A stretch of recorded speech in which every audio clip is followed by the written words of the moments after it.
नमस्कार दोस्तों, आज मैं आपको भगवान शिव की ऐसी सुंदर कहानी सुनाने जा रही हूँ जो हमें सिर्फ भक्ति ही नहीं बल्कि धैर्य, विश्वास और कर्म की ताकत भी सिखाती है। कहते हैं ना, जब इंसान के जीवन में चारों तरफ से परेशानियां आने लगती हैं, तब जब उसे कोई रास्ता दिखाई नहीं देता, तब भी अगर उसके मन में महादेव के लिए सच्ची आस्था हो तो भोलेनाथ उसका हाथ कभी नहीं छोड़ते। बहुत समय पहले एक छोटे से गांव में शिव नाम का एक गरीब किसान रहता था। उसके पास थोड़ी सी जमीन थी और उसी से उसका घर चलता था। वह रोज सुबह उठकर सबसे पहले भगवान शिव के मंदिर जाता, शिवलिंग पर जल चढ़ाता और हाथ जोड़कर बस एक ही बात कहता, हे महादेव, मुझे धन दौलत नहीं चाहिए, बस इतनी शक्ति देना कि मैं अपने कर्म से कभी पीछे न हटूं और मेरा विश्वास कभी कमजोर ना हो। शिव की जिंदगी बहुत कठिन थी। एक साल गांव में भयंकर सूखा पड़ा। खेत सूख गए, कुएं का पानी कम हो गया और लोगों के घरों में अनाज खत्म होने लगा। शिव के घर में भी खाने के लिए बहुत कम बचा था। उसकी पत्नी ने एक दिन चिंता में कहा, अब घर में बस 2 दिन का अनाज बचा है, खेत में पानी नहीं है, हम क्या करेंगे? शिव ने मुस्कुराकर कहा, चिंता मत करो, जब तक महादेव है तब तक उम्मीद भी है, लेकिन हम अपना कर्म नहीं छोड़ेंगे। अगली सुबह शिव हमेशा की तरह खेत पर चला गया। बहुत सूखी जमीन को देख रहा था और सोच रहा था कि अगर आखिर इस जमीन पर फसल कैसे उगेगी।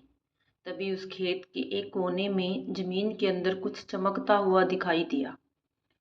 उसने मिट्टी हटाई तो वहां एक पुराना शिवलिंग मिला। शिव की आंखों में आंसू आ गए। वह हाथ जोड़कर बोला, महादेव, क्या आप खुद मेरे पास आए हैं? उसने उस शिवलिंग को साफ किया और वहीं एक छोटा सा स्थान बनाकर उसकी पूजा करने लगा। लेकिन गांव के कुछ लोग उसका मजाक उड़ाने लगे। एक आदमी ने कहा,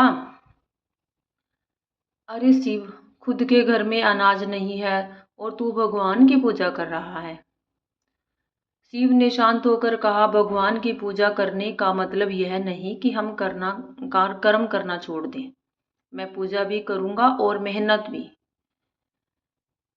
वह रोज पहले से भी ज्यादा मेहनत करने लगा। एक दिन दोपहर के समय वह खेत में काम कर रहा था। तभी एक बूढ़ा साधु वहां आया। साधु ने पूछा, बेटा, इतनी गर्मी में अकेले क्या कर रहे हो?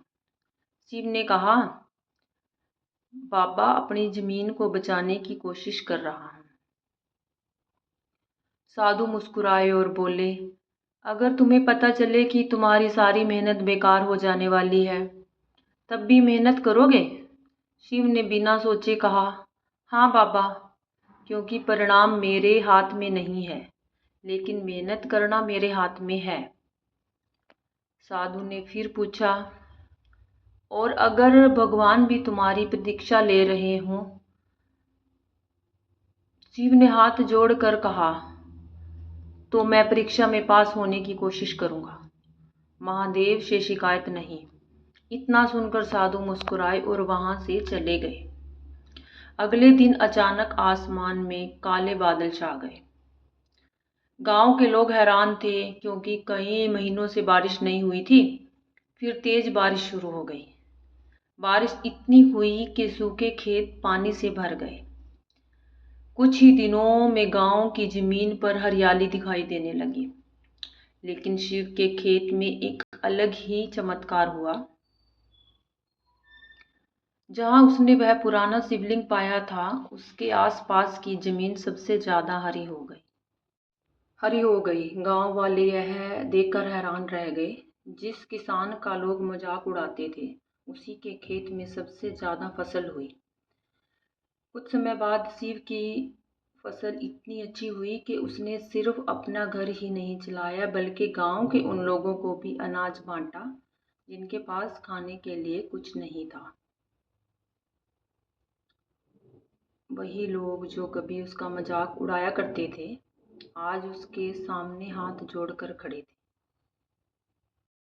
एक बुजुर्ग ने शिव से पूछा, तुमने भगवान से क्या मांगा था जो तुम्हें इतना मिला? शिव मुस्कुराया और बोला, मैंने महादेव से कभी चमत्कार नहीं मांगा। मैंने उनसे सिर्फ इतना मांगा ताकि मुश्किल समय में मेरा विश्वास और मेरी मेहनत दोनों बनी रहे। कहते हैं उसी रात शिव के सपने में भगवान शिव के दर्शन हुए। महादेव ने कहा, जिस इंसान का विश्वास परिस्थितियों से बड़ा हो जाता है ना, उसके लिए कोई भी परिस्थितियां बड़ी नहीं रहती। शिव ने हाथ जोड़कर कहा, महादेव, आज मुझे समझ आया कि आप मेरी परेशानी खत्म करने नहीं आए थे, आप मुझे उस परेशानी से लड़ने की शक्ति देने आए थे। और दोस्तों, यही इस कहानी की सबसे बड़ी सीख है। हम अक्सर भगवान से कहते हैं, महादेव मेरी परेशानी दूर कर दो, लेकिन शायद हमें कभी कभी यह भी कहना चाहिए, महादेव, परेशानी चाहे जितनी बड़ी हो, लेकिन मेरा हौसला उससे भी बड़ा कर देना। क्योंकि महादेव हमेशा हमारे जीवन से मुश्किलें नहीं हटाते।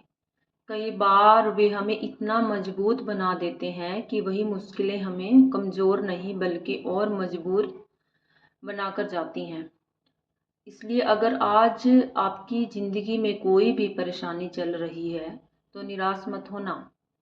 मेहनत करते रहिए, सच्चे दिल से प्रार्थना करते रहिए और महादेव पर विश्वास रखिए।